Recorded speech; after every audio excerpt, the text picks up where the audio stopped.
Hey, sweet fifth grade children. I'm back. I'm going to try this again. First of all, I got to say, we received a message from our principal. He said, teachers, please do not stress the children and do not stress the parents and too much assignments. He said maybe 2 or 3 a week. And I want to personally apologize because I know that when I sent my math packet home, it was for assignment Monday for every day of the week. And I'm sorry, I think math is fun, and I just thought, oh, they might be bored and they might want to do it. But sweet children, just pick up the assignment just when you think when you are bored and you want to do something.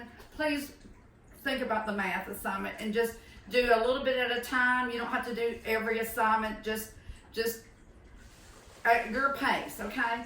So I just wanted to cover that. And so now I'm going to start our lesson 11.5 and 11.6. I'm going to put together. Yesterday we did chapter 11, lesson 4. So right now, chapter 11.5 is just talking about a unit cube. And it's simple. It's basic, so let me just tell you so you can hear the vocabulary of it.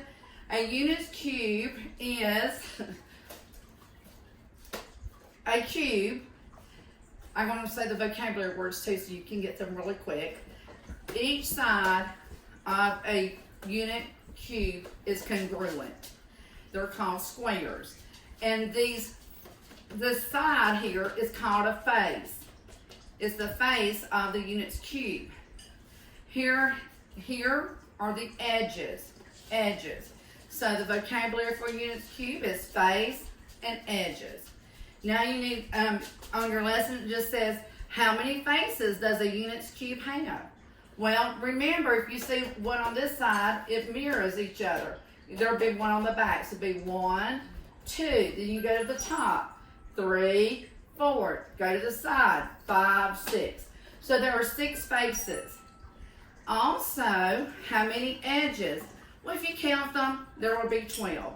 So now you know everything about a unit cube. And they also will explain a unit's cube by being length, the length of it, the width of it, and the height. Length, width, height. And if it's 1 inch by 1 inch by 1 inch, well, we have already talked about volume a little bit. Volume equals length times width times height. 1 times 1 times 1, which is 1 inch. So this cube is 1 inch unit cube. And that's all you needed to know about lesson 5. Chapter 11, lesson 5. And everything I just said was on page, 663. And then you had then my assignment said to do homework practice, which was on page, where was it? Page 667. And I had a student call or on Zoom and ask me, Miss Beasley, I really didn't understand problem number 9. Well, really the only even problem, so that just goes to show you he must have found some math being fun because he was doing extra problems. So let me talk about problem number 9. We know volume has a formula. Okay, let me write that formula down for you. Oh, there's my cube. I tried to draw it on the board. My son fixed me up. I didn't realize our smart TV could connect to our smart iPads. And here we are, and I'm trying to be smart and use this. Okay, so what I'm going to do is show you. It's like a recipe for a cake. If you follow the ingredients, you get an end result of chocolate cake. When everybody's eating that cake, they go, oh, this cake is so good. What is in it? Well, guess what? The volume has a recipe. It has a formula.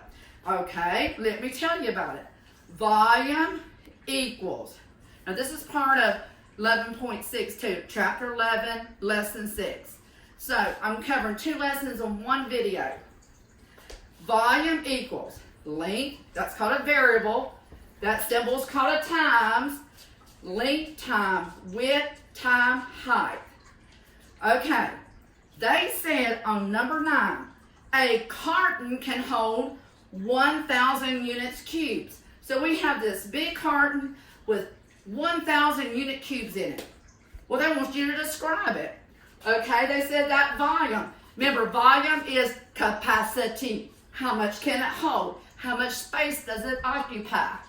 So, my goodness, we have that recipe. We're math detectives. They just said the volume was 1,000. 1,000. Equals something times something times something. Well, in previous lessons, we talked about the power of 10 numbers. And I see 3 zeros on that 1,000. So, start thinking. What times what gives you 1,000? Well, I know. Anytime I see zeros, I think of 10. I hope you do too, sweet children. So if we said 10 times 10, well, that's 100. This box holds 1,000, the volume, the capacity. So 10 times 10 is 100. Now if we times 10 again, doesn't it just add another zero and make 1,000? So we just found the recipe. What is inside that box? Well, the length is 10, the width is 10, the height is 10. Okay? So volume is a 3-dimensional figure, length times width times height, and it holds things. Okay? Now, I got a little example for you. Watch. We're used to seeing, I just wanted to share this with you. I did this at school one time, and the kids said, that really helped me, Miss Beasley. And I'm going to rejar your memory when we do this. Let me back out of, see, I'm going to hit the backspace. See how it erases everything? Y'all probably could do this a lot faster in a different way. But this is the way I do it. Okay. So, we remember when we just had a flat 2-dimensional surface, we just said, okay, the length times the width. And that was measured area. Area is measured in square units. Sorry about that. So if we had a 3 by 3, 3 in width, that's 4, isn't it? A 4 by 4. Well, if we said 4 times 4, that gave us 16 in the inside area. So, and if it was measured in inches, it would have been 16 inches squared. Okay, we're about to go back to volume now, and we got to talk about something really quick. Okay, go back. That was on a 2-dimensional figure for area. 3-dimensional figure is has a little bit more fun because it has more numbers. Okay, so this is not a prism, but it's the closest thing I could find to be a prism. When I pour this water in this container, the first thing it hits is the bottom surface, the flat surface. So we have a length and we have a width. Now, if this length is a 3 by 4, well, 3 by 4 would be 12. 12 inches square, but now when we fill it up, we're adding another dimension. We're adding height to it. And we're probably going to just say it's 2 inches. It's probably, I'm sure it's not. So now we just added another dimension. Now we have length, we have the width, and we have the height. 3 dimensions. That is why volume is measured in, everybody say cubic units. Cubic units. Cubic units. Cubic units. Okay, cubic units. I love echoing in my classroom. My son said he would help me out. So volume, sweet children. Volume. Oh, my pencils. Brandon, you may have to help me. My pencil's not working, my dear. Got my pencil fixed. Thank you. Okay, so now we're going to say volume equals, we know the length times width. That was area, but now we have to talk about volume. Length times width times, we added the height. Height. So, if you look in your textbook on page 673, understand volume. You have a lot of different units there. Okay, if you have a rectangle and another, I don't really know how I'm going to really show. I can't do individual cubes like we just talked about, but let's just say this is 5 centimeters, 10 centimeters, and let's say right now we're at 5, 10, and the height, let's say 7 centimeters. Okay.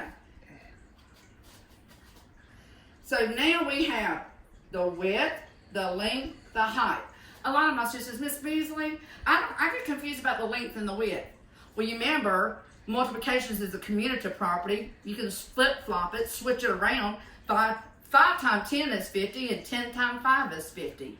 Okay, so when the water hits the bottom, you find the area of it, right? 5 times 10 was 50. But how tall is it? We're adding another dimension. So 5 times 10 is 50. Now 50 times 7. Well, what is that? 7 times, basic facts, you can do that. 7 times 5 is 35, and add a 0. Okay, now, notice we measured in centimeters. That centimeters is not squared. We didn't measure 2 dimensions. We measured 1, 2, 3 dimensions. Volume, length time, width time, height. Length times width time height. Okay, so when we hear those 3 letters, length, width, height, you hold your finger up, you think cubic units, cubic units. Cubic unit. That's right. So we're going to have centimeters cubed. How many centimeters cubed? It was 50. So it's 50, no, it's 350, sorry. 350 centimeters cubed. So, on any testing, you need to know that volume is always measured in cubic units. So this was 350 cubic units. Yes, dear? Okay. I think I went through just one problem each. I didn't want to bore you, but I think you should have got, I want to say, is there any questions now? But I'm not in my classroom, I'm in my living room, and I miss my sweet students. But anyway, hopefully this volume helped you. This little lesson helped you on a units cube and on volume. Please remember, our principles do not want you overwhelmed, so just don't feel like you got to do an assignment every day. Just pick it up when you can and just exercise that mind so you can think complex. Theo, you can come here now. I wanted to, Theo's been wanting to be in this picture. Come on now, you can come over here. This is Theo. Theo, up. Oh, you want to see it. Okay. Well, anyway, we had to hold him over there behind the couch because he loves his mama.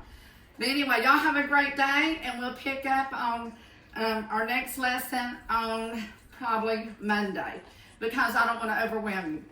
Bye, guys. Math is fun. Have a great day.